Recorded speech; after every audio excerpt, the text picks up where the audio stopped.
estar trazendo a palavra aos nossos corações nesta noite. Glória a Deus. Eu gostaria de cumprimentar a todos com a paz do Senhor. Amém. Graças a Deus. Queridos, eu gostaria, primeiramente, para não causar enfado nos irmãos, primeiramente agradecer ao pastor Gerry, à pastora Dani, comitiva de obreiros que nos recepcionou no domingo. Obrigado, pastor, por mais uma vez nos receber, tá? Eu e minha família. E também peço perdão se cometi algo que venha desagradar, alguns irmãos, a pastora Dani. Então, eu só tenho a agradecer, Eu e a minha família somos gratos e faço as palavras da minha esposa as minhas. Nós queremos um lugar para congregar e aqui nos sentimos em casa, Então, obrigado a todos os irmãos. E gostaria também de fazer um pedido, à irmã Maiara, para que no final da pregação vocês pudessem louvar novamente o hino que vocês louvaram. Tá bom, a mocidade, por favor? É possível? Graças a Deus. Queridos, abra sua Bíblia, por favor. Um texto bastante conhecido para aqueles que leem a palavra de Deus. Fico feliz de novamente ver o pastor Calçone. Deus abençoe, pastor. Satisfação em vê-lo, tá? Graça. É porque eu vim no domingo, o senhor não estava. Satisfação em ver o pastor Calçone. É mais uma pressão, Gravando o pastor Calçone. Misericórdia, Jesus. Lucas, queridos. Lucas. Evangelho segundo Lucas, vamos ler no capítulo 15.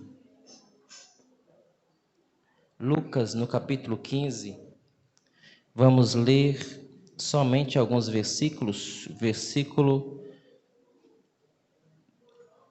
Vamos somente ler o versículo de número 16 até o 20. Lucas, capítulo de número 15, versículo de número 16 até o versículo de número 20. Quem encontrou com seus santos lábios, possa dizer: eu encontrei. Glória a Deus. Vamos ler versículo 16.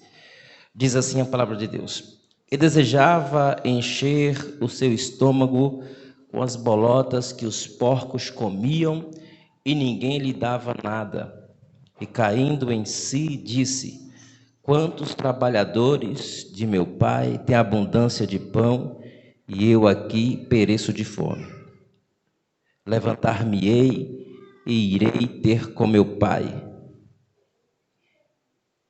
E dir-lhe-ei: Pai, pequei contra o céu e perante ti.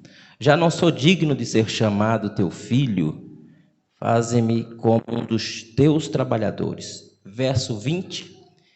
E levantando-se, foi para seu pai, e quando ainda estava longe, viu o seu pai, e se moveu de íntima compaixão, e correndo lançou-se-lhe ao pescoço e o beijou. Quem pode dizer amém? Amém. Senhor nosso Deus, nosso Pai que estás nos céus. Ó Deus, neste momento, gostaríamos, ó Senhor, de mais uma vez te agradecer pela tua palavra, e te faço mais uma vez, ó Deus, um pedido, que o Senhor possa, pela tua misericórdia, usar-me, Senhor, usa a minha vida e deixa-me gastar a mesma, para que a tua palavra cause o efeito que nós precisamos nesta noite. Ajuda-nos a entender a tua palavra e repreende todo empecilho e impedimento concernente à tua palavra. Eu te peço, ó Deus, em nome de Jesus. Amém. Glória a Deus. Podem sentar, queridos. Muito obrigado pelo seu tempo. E vamos à palavra de Deus. Queridos, nós conhecemos essa parábola e vemos no capítulo 15 que Jesus ele fala 3 parábolas, Sabemos concernente a esse contexto bíblico. Existem textos na Bíblia que podemos ver que Jesus ele explica aos seus discípulos algumas lições. podemos ver que essas lições, elas são ministradas por Jesus como parábolas. Podemos ver que essas lições que Jesus ensina a seus discípulos, e algumas das vezes por parábolas, são lições teóricas. Lições teóricas.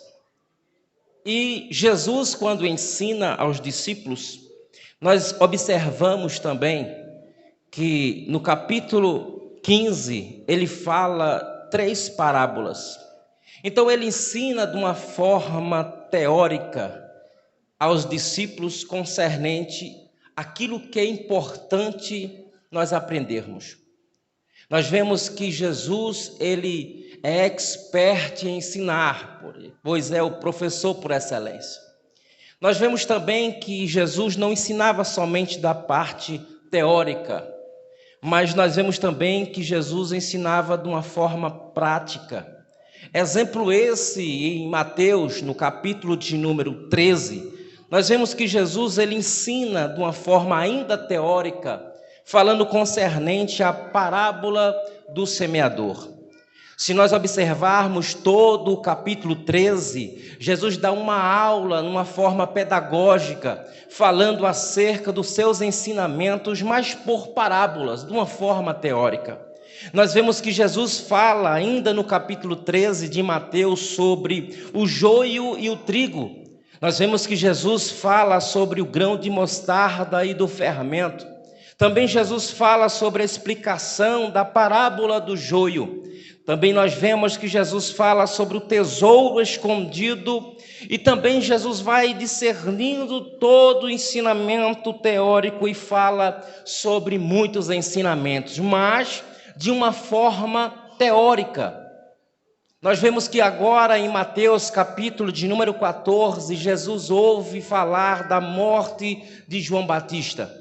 E no capítulo 14 nós vemos agora Jesus não ensinar os discípulos, não mais da forma teórica, mas agora de uma forma prática. Nós vemos que Jesus ele faz a multiplicação dos pães e também dos peixes.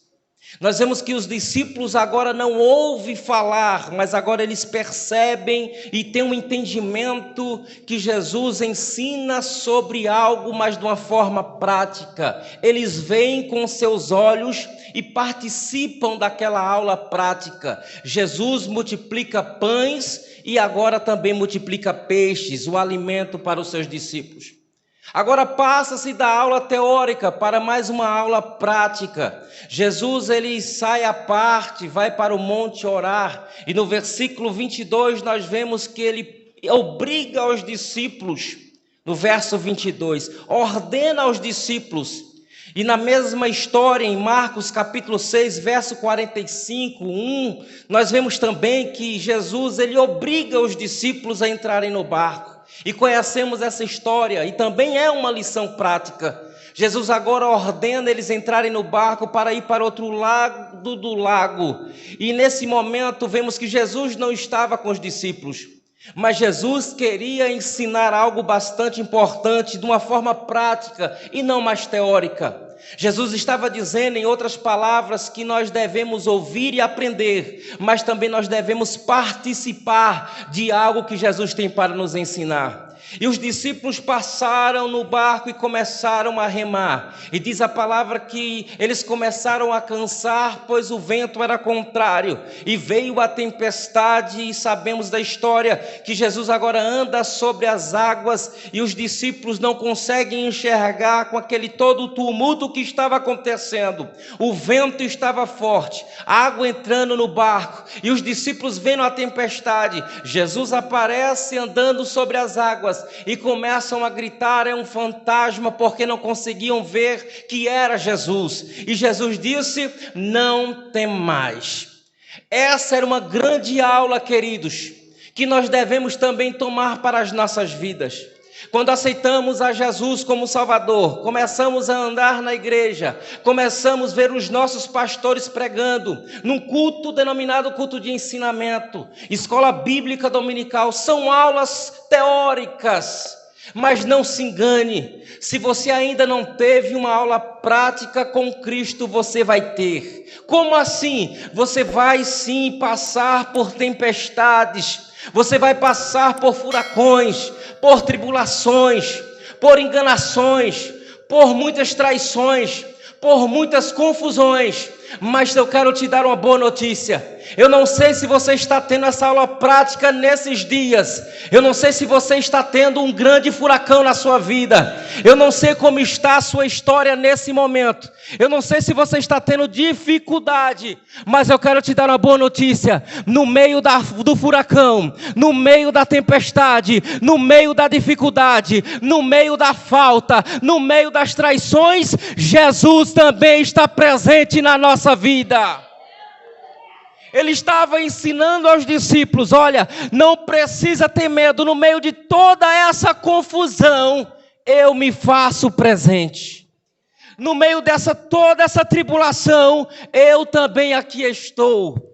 Às vezes não conseguimos ver por causa das dificuldades. Às vezes não conseguimos entender o que está acontecendo. Mas Jesus está do nosso lado. Jesus está sempre do nosso lado. Jesus usa os ensinamentos para que realmente Ele nos ensine o que é realmente importante e para que fomos chamados para fazer a sua vontade. Algumas pessoas ainda se perguntam: por que eu fui chamado por Deus? Por que Deus me chamou? Eu quero fazer aqui notório as palavras do apóstolo Paulo na segunda carta aos Coríntios, no capítulo 5, verso 18. Paulo ele diz: mas todas as coisas provêm de Deus, que nos reconciliou consigo mesmo por Cristo, e nos confiou o ministério da reconciliação. A igreja deve estar sobre Cristo. E quando a igreja está sobre Cristo, devemos entender e dizer ao mundo: reconcilie-se com Deus. Esse é o nosso papel no mundo. Jesus nos chamou para dizer às pessoas que ainda não conhecem a Deus: reconcilie-se com Deus. Tenha uma reconciliação com o Senhor. Se aproxime de Deus, porque como João disse no Evangelho segundo João 14, Jesus disse no verso 6, eu sou o caminho, a verdade e a vida. Ninguém vem ao Pai senão por mim. Então não percamos tempo e diga às pessoas do mundo: tenha uma reconciliação com Deus. Porque se ninguém, com certeza, sem o Senhor, não haverá salvação. Reconcilie-se com Deus. Nós não somos as pessoas chamadas, queridos, para dividir pessoas. Nós não fomos chamados para dividir pessoas. Nós não fomos chamados para guerrear com pessoas. Não, de forma alguma. Nós somos chamados para unir pessoas. Nós fomos chamados para unir os seres humanos. Existe uma esperança, devemos dizer a essas pessoas. Existe uma esperança na pessoa de Cristo. E Cristo, através de Cristo, Ele te ensina a você se encontrar com você mesmo. Quantas pessoas não estão perdidas, não sabem o que fazer, não sabem como fazer e não conhecem o caminho. Lutam com elas mesmas, porque ainda não conhecem a Deus, ainda não conhecem ao Senhor. E eu não falo somente para as pessoas lá fora, mas para algumas pessoas dentro das nossas igrejas. Ainda não sabem o que fazer dentro da igreja, ainda não conhecem o Senhor, mas eu acredito e tenho a esperança que quando nós estamos na igreja, temos a oportunidade de ter um encontro com Deus. temos a oportunidade de sentir a presença de Deus. Então, como foi dito pelo evangelista Samuel, aqui é um culto de ensinamento sim, mas é um culto, adore a Deus, exalte a Deus, preste um culto a Deus, porque sem Ele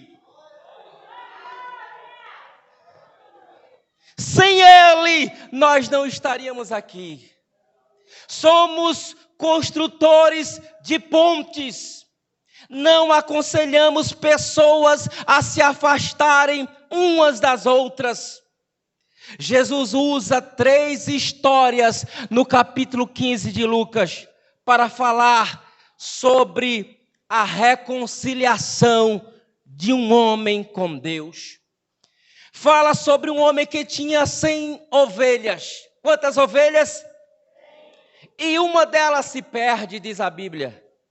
Uma delas se perde e o homem toma uma decisão consciente. E a Bíblia diz que ele deixa as 99 e vai atrás de uma ovelha perdida. Ele está determinado a trazer a ovelha novamente para o rebanho. Uma grande diferença nessas parábolas é a diferença entre a ovelha e a dracma perdida. A moeda foi perdida dentro de casa, mas não teria como saber que estava perdida porque era uma moeda. A moeda, por ser uma moeda, ela não poderia rolar novamente para o lugar de origem, de forma alguma, porque era uma moeda. Ela não podia voltar para o lugar onde estava. Mas a ovelha é diferente. A ovelha, ela estava perdida, mas ela não sabia o caminho de volta.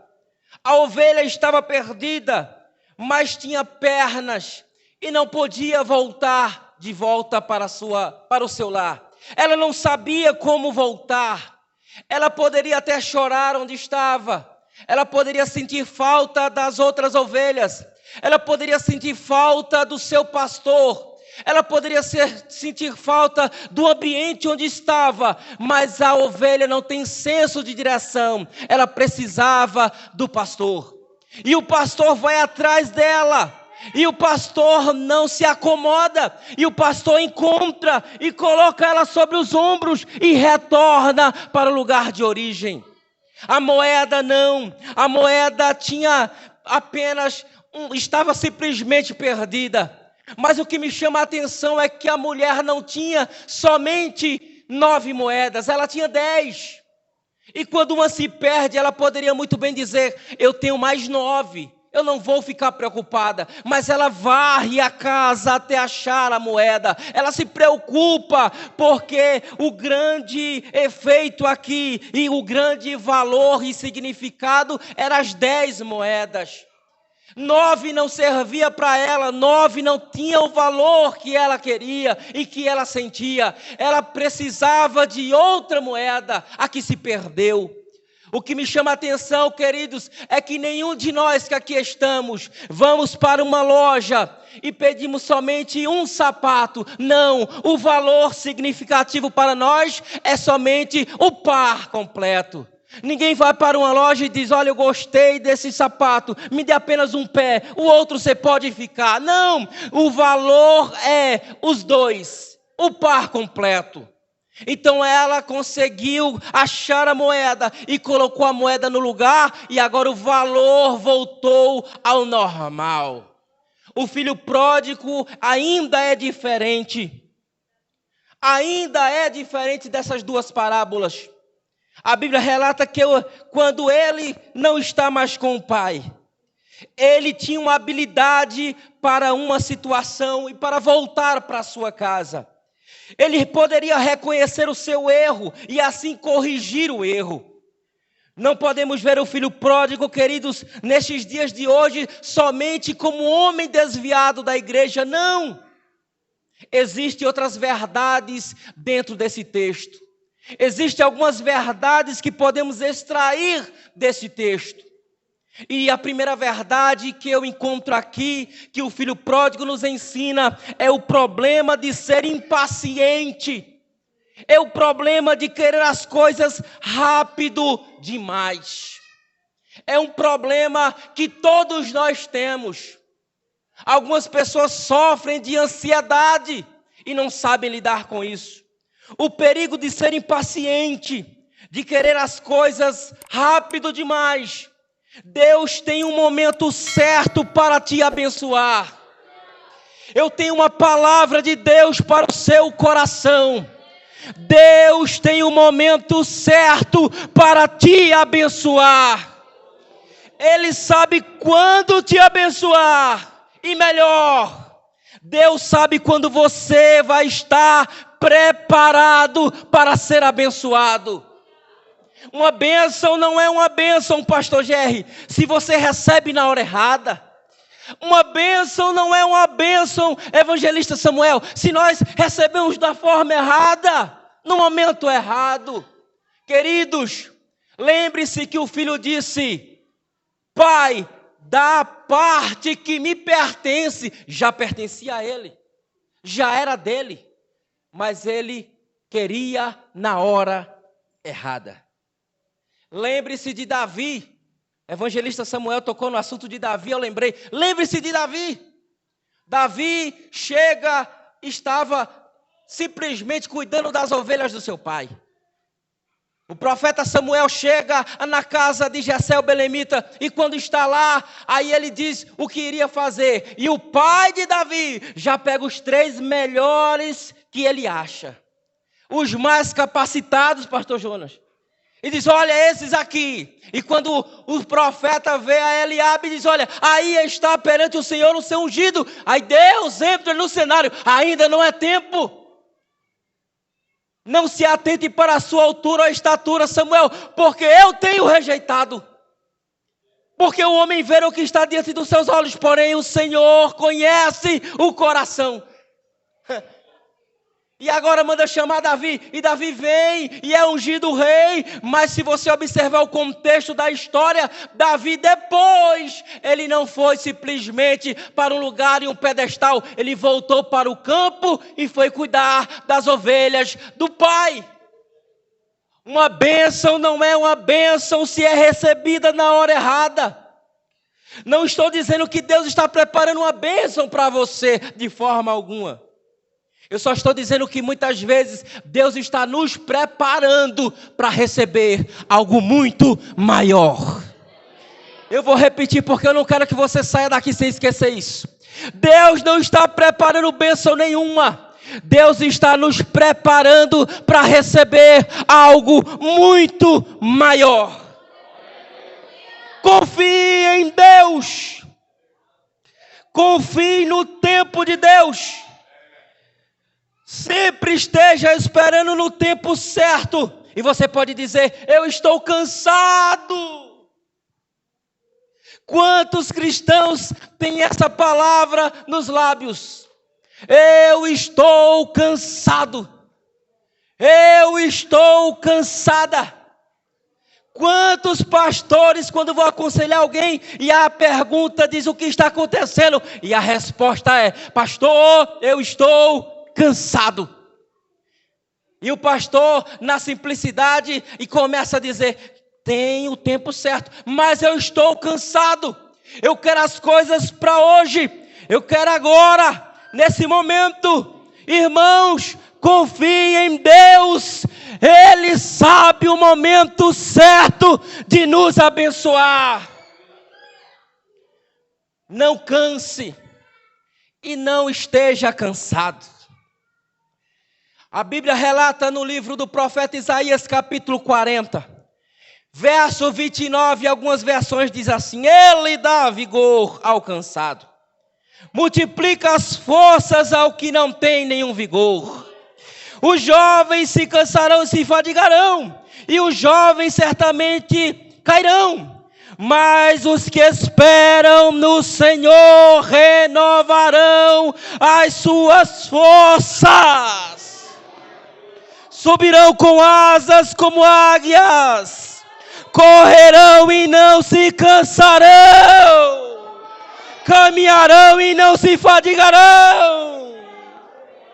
Oh, aleluia! Deus vai renovar as suas forças em nome de Jesus.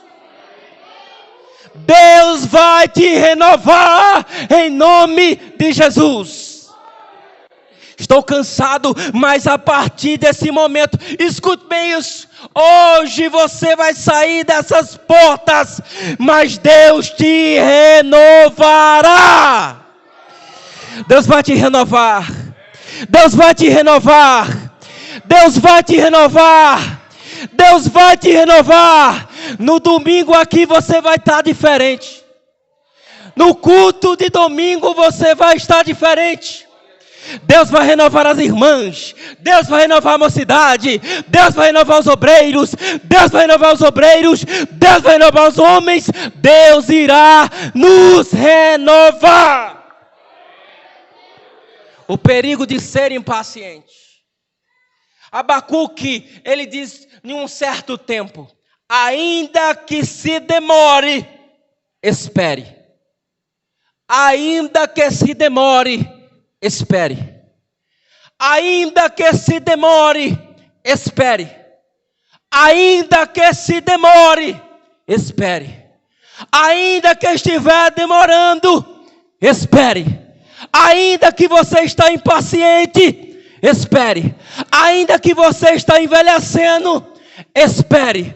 Ainda que você não entende o tempo, espere. Ainda que você não tem controle, espere. Ainda que você está fadigado, espere. Espere no Senhor, porque aqueles que esperam no Senhor serão renovados.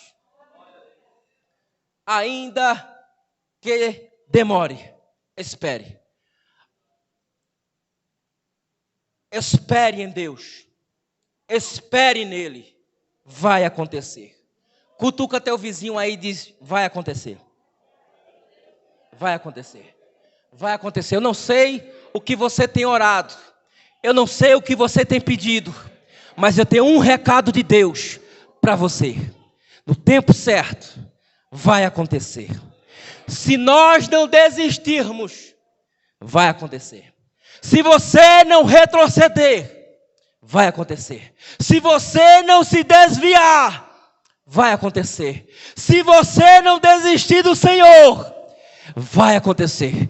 Eu estou quebrado, mas eu acredito na promessa. Eu estou com problema, mas eu acredito na promessa. Está demorando, mas eu acredito na promessa. Deus sabe a hora de te abençoar. Espere nele. Em segundo lugar, o grande perigo que nós vemos também aqui é o perigo quando temos poder. O filho pródigo diz: dá a porção dos bens que me pertencem. Imediatamente, ele começa a abusar do poder. Ele comete erros e erros graves. Quando você tem poder, quando você tem posição, a maioria das vezes as pessoas, elas se aproximam de nós, não pelaquilo que somos, mas pelaquilo que temos.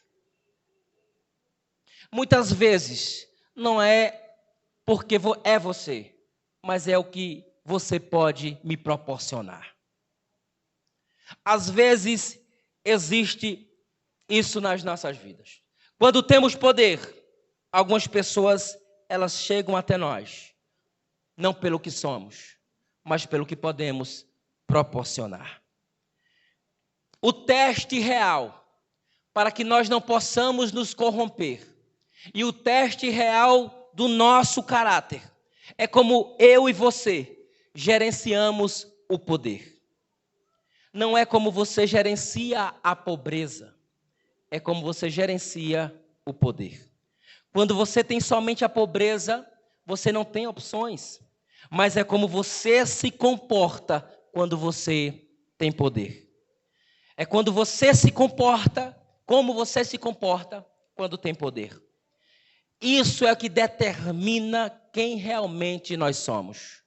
Quando temos poder e como nós ainda continuamos humildes como éramos. Será que Deus pode confiar em você? Será que Deus pode confiar nas suas mãos? Será que Deus pode confiar e te abençoar? E você vai continuar humilde, simples, ajudador, carinhoso, servo? Será que Deus pode contar com você quando você for consagrado? Será que você vai ainda continuar servindo? Ou será que você agora quer sempre ser servido? Cuidado, não se torne um arrogante ou uma arrogante. Não se torne uma pessoa arrogante com o seu sucesso.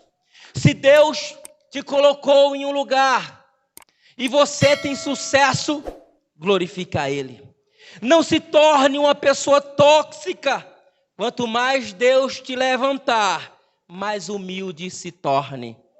Deus está te preparando para algo muito maior, mas não se deixe corromper com sucesso. Deus tem um propósito. Diga comigo, Deus tem um propósito. Mais forte, diga, Deus tem um propósito na minha vida. Você está aqui por causa do propósito.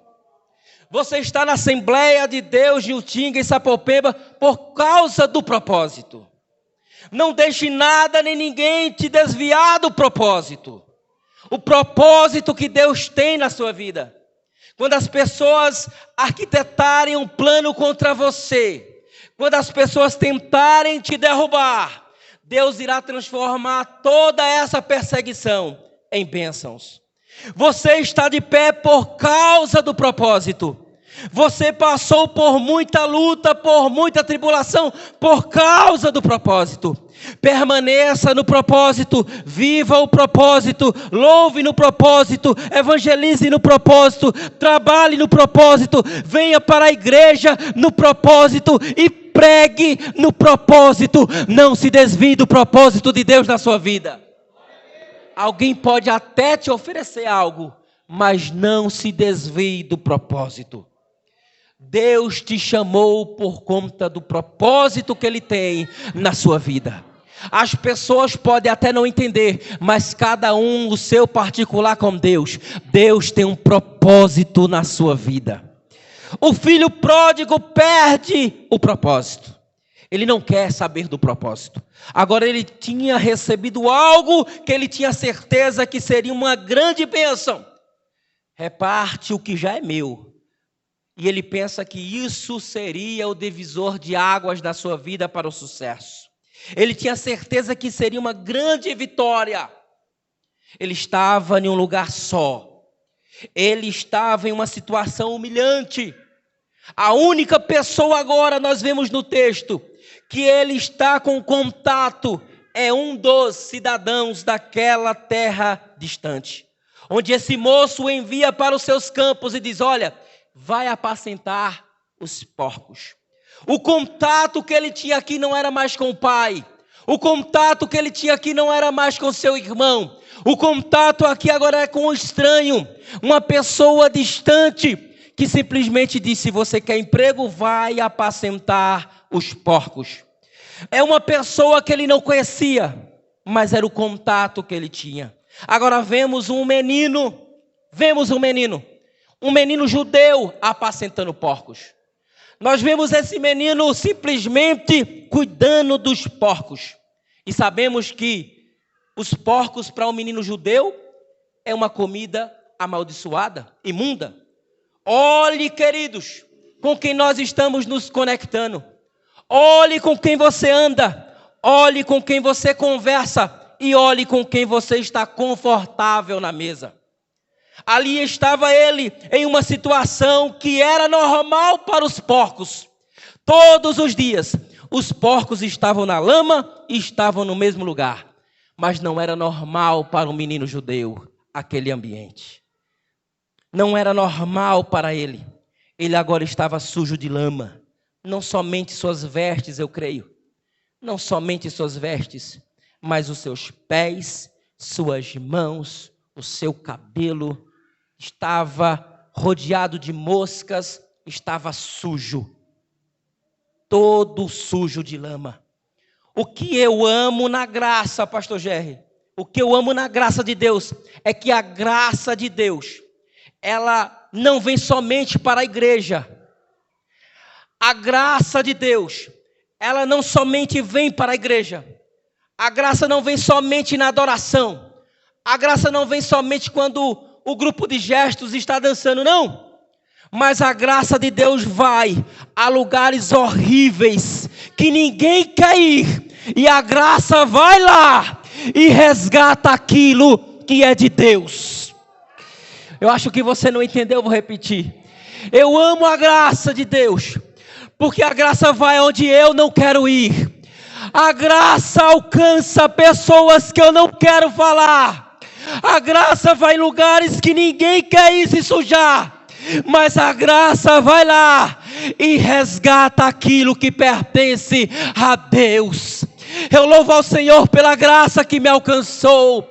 Eu louvo a Deus pela graça que me alcançou. Aonde eu estava ninguém queria ir. Na lata de lixo onde eu estava ninguém queria falar comigo. Mas a graça me alcançou. Eu não sei se você está nesse ambiente. Eu não sei que você que vai ver esse vídeo pode estar nesse ambiente, mas eu quero lhe dar uma boa notícia. Quando ninguém quiser falar com você, quando ninguém quiser olhar para você, aonde você estiver, a graça de Deus lhe alcança. A graça de Deus lhe resgata. A graça de Deus lhe resgata. A graça de Deus lhe alcança. A graça de Deus lhe resgata. Eu amo a Deus por causa da graça. Quando o homem não quer, a graça vai. Quando o homem acha que está limpo demais, a graça se suja lá, somente para estar resgatando aquilo que é de Deus. A graça não perde tempo, queridos, como nós. Eu amo a graça de Deus por isso. A graça de Deus vai até uma bagunça para organizar a nossa vida. Eu não sei a sua, mas minha vida antes de Deus era uma bagunça. E a graça me alcançou. Alguém aqui foi alcançado pela graça? A graça me alcançou. A graça organizou minha vida. A graça organizou minha família. A graça me alcançou. E hoje não tem como retroceder. Hoje não tem como olhar para trás. Eu amo a Ele. Eu adoro a Ele. Eu exalto a Ele. Eu sou dele. A minha vida pertence a Ele. O dom que Ele me deu é pela graça. Eu não sou nada se não for pela graça. Você louva? É pela graça. Você canta? É pela graça. Você prega? É pela graça. Você é inteligente? É pela graça. Você é bem elegante? É pela graça. É a graça. É a graça. É a graça. É a graça. É a graça. É a graça. É a graça. É a graça. A graça lhe alcança. A graça lhe alcança. É somente a graça. A graça. Já estou terminando, pastor. A graça de Deus nos alcança. Ele ainda não sabia o que fazer. Mas nos versículos chaves do texto, ele diz: levantar-me-ei e irei ter com meu pai. Queridos, uma palavra como essa não é para pessoas, como eu disse no início da pregação, desviadas somente. São pessoas crentes que precisam ouvir isso. Ele disse: levantar-me-ei e irei ter com meu pai. Ele ainda não tinha ido para o pai. Eu achei interessante. Ele ainda não tinha ido para o pai, mas ele disse: levantar-me-ei e irei ter com meu pai. Ele já estava ensaiando. E quando eu ir, eu vou falar para o meu pai: pai, não sou digno de ser chamado teu filho. Ele não tinha ido, mas ele já dizia: eu vou ensaiar. Eu vou falar assim. Quando eu vinha com minha esposa no carro, eu dizia: vamos falar com o pastor Jerry. Vamos falar assim. E ele disse: levantar-me-ei e irei ter com meu pai. E ele começou a ensaiar. Eu vou falar assim. Eu vou falar dessa forma. E vou dizer: pai, não sou digno de ser chamado teu filho. Lembra-se da mulher do fluxo de sangue? Ela não disse para ninguém. Ela disse: se eu simplesmente tocar nas suas vestes, se eu tão somente tocar nas suas vestes, eu serei curado. Se eu tão somente tocar, ela não disse para A, ela não disse para B, ela disse para ela mesma: se eu tão somente tocar as suas vestes, eu serei curado. Queridos, não é o que você diz para outras pessoas que determina a direção que você vai, mas é aquilo que você diz a si próprio que determina a sua direção. Eu não preciso dizer para ninguém o que eu vou fazer, eu preciso dizer para mim mesmo o que eu quero fazer. Quando não tiver ninguém batendo nas suas costas, te motivando: vai dar certo, vai, você é o tal, você é o top, vai que você é especial. Ninguém precisa, queridos, quando não tiver ninguém para fazer isso, diga para si mesmo: eu me levantarei, eu levantar-me-ei, eu vou vencer, eu vou crescer com a graça de Deus. Eu não vou ficar no lugar onde eu estou. Eu vou ser um vencedor, eu vou ser uma vencedora. Eu vou fazer dessa forma, eu vou ajudar, eu vou trabalhar, eu vou cantar, eu vou ser obreiro, eu vou fazer a diferença. Não precisa dizer para ninguém, só diga: eu vou me levantar. Do jeito que está, não dá para ficar. Do jeito que está, não dá para ficar. Se tua casa tem problema, diga: levantar-me-ei. Aqui em casa não vai ser dessa forma. Se o seu casamento está tendo problema, diga: levantar-me-ei. Não vai ficar desse jeito. Eu não admito que fique dessa forma. Eu vou me levantar. Você pode até estar no final do poço, mas diga: eu vou me levantar. O meu trabalho não vai ficar assim. Eu vou entregar currículo, eu vou trabalhar, eu vou ser próspero, eu vou ajudar na igreja, eu vou fazer, eu vou me levantar. Queridos, é só querer, é só dizer e é só caminhar com Deus. A mocidade pode decantar, pastor? Ficamos de pé, queridos.